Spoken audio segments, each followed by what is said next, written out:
To convert AVIF images to JPG images is quite easy and simple. Whether you are on Windows or Mac, the process is the same. So here you can see I have multiple AVIF files, but I cannot open it. So I need to convert that into JPG. So the process is quite simple. Just go and open up any browser.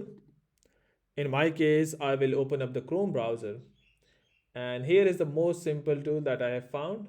That is iloveconverting.com slash image tools slash AVIF to PNG, JPG, sorry. So I will also paste this link in the description, so you can click on that. And once you are here, the best thing about this tool is there is no limits. So you can upload multiple AVIF images and convert that. And the second best part is it is 100% private. So just go and click on this. Here you can see uh, I have selected all this. Just go and click on open.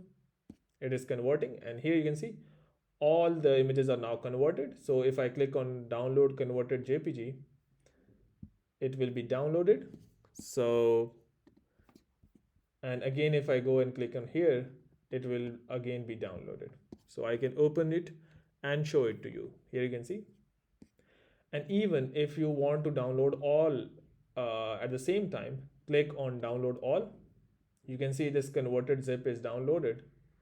So you can see if you unzip it, here you can see images, and here you can see all the images 1, 2, and 3. 0, 1, 2, sorry. So this is the best tool that I have found. It's quite simple, straightforward, no bullshit. So hopefully this video will help you to convert AVIF to JPG images in seconds. But before you go, please like, subscribe, and share. Thank you.